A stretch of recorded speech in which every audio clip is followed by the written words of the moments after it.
So Erling Haaland will be on all the back pages, you imagine, in England tomorrow, breaking that record that was held before by both Andy Cole and Alan Shearer. He's already then passed both of those players, 35 goals. As I mentioned, though, with still 5 games remaining. You guys obviously played against both of those players. You look at Haaland, how does he compare to them? Like, how, if you were to choose who not to want to defend against? Oh. You know, you could argue for all of them. Clearly, today, most people would say Haaland, but you have to think about all the differences, the way the game's played. Right. It's a different game today. It's far more open. You've got this passing out from the back. I mean, there are so many more opportunities I think Haaland has had than either Shearer or Cole. I think it's very difficult to say which one's the best. What we can say is every single one of them was absolutely top-notch. You'd have to look at the stats in some sense, that the different eras and the chances created, the domination from City compared to Shearer, who was not in the greatest Newcastle side. Cole was obviously in a very good Man United side that was up and down but did change over the years. He was more of a goal scorer, but it is difficult to compare and contrast because Alan Shearer was just an all-round... And the physicality of the game even then was slightly different. Yeah. Stevie talked about how open it was. It was slightly more physical as well back then because you could get away with more. Frank will tell you that Alan Shearer broke his nose a number of times. Yeah, and look... And who wouldn't Well done, Alan. The one thing I'd say, you know, to go to a new country and perform like that in the first season is obviously exceptional. However, you have got to look at the fact that this City side is arguably... You think back to Barcelona, ironically, where Pep was, Guardiola, and that 2010-11 amazing team. This is an amazing City team. It might not win the Champions League, but it's an amazing City team. And so that plays into it. You know, it's one of the most talented assembled squads ever. Right. Ever. Not suggesting it's the greatest or the most successful, but when you look at how deep it is and you look at the front players that can supply Haaland, doesn't make it easy, but it makes it slightly easier when you have the quality that he has behind him, and he's taken full advantage. Luis, let's take a look at today's goal, for example. How good is this finish? No, it's fantastic. Something that we haven't seen much about Erling Haaland. We know about his movements. We know how clever he is. The runnings are always perfect timing.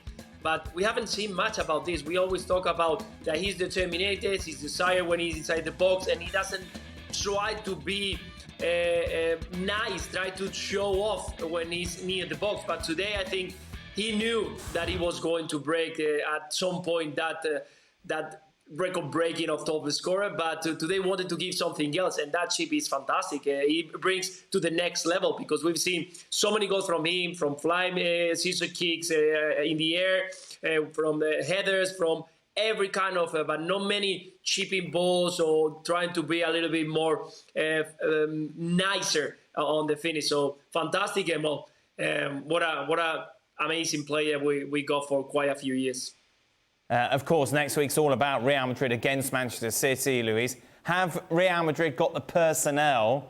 You're thinking of Militao, aren't you? You're thinking of Rudiger, Alaba, to stop him?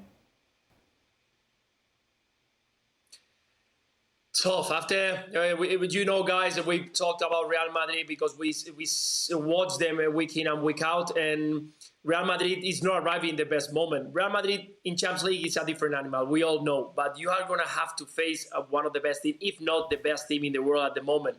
It brings in a great momentum. You just lost a couple of games. Some of your players are not going to arrive in the best conditions. Some of them they are playing, some of the other ones trying to rest. And you have to mark a totally different player. They haven't played against a player like this one in La Liga, or I will say in the Champions League. And Militao made a few mistakes in the past couple of games. Rudiger, another couple of mistakes. And they're going to need a lot of communication, a lot of hard work, and I will say a little bit of prayer, because definitely you need a lot of things to stop not only Erling Haaland, but the players they are next to him.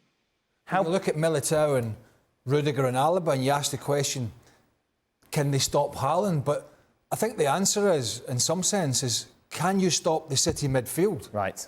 Right, because Can't cut him off at the supply. yeah, if you don't stop that, you're not stopping the big Norwegian. So, you know, the wide players, be it Grealish or Silva or Mahrez or whoever, and if De Bruyne is fit, Gundogan, you have to stop that at source to be able to stop that supply. And we saw it today, the Grealish pass. So a lot of what Real Madrid are going to do is down to how they compete with City in the middle of the park. It's usually always the case. How preoccupied are you, if you're Ancelotti, about Haaland and how to stop him, or how much are you going, like, we're going to play our game and they can try and stop us? Well, I think you have to do both. You have to try and play your own game. They're going to have to go and try and win this game because of the position they find themselves in. But personally, I think this is down to Courtois. You know, I don't think Militao and Alaba are good enough to hold Haaland. Right. Courtois is going to have to do what he did last season in the Champions League.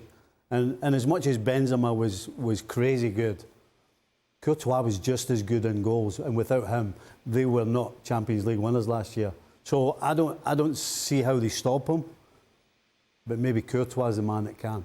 As I mentioned then, just 5 games remaining then for Manchester City, just a 4 for Arsenal, who are very much the underdogs, aren't they, to try and mount a comeback here. 16-1 on City to win the title. Arsenal, meanwhile, at 9-1.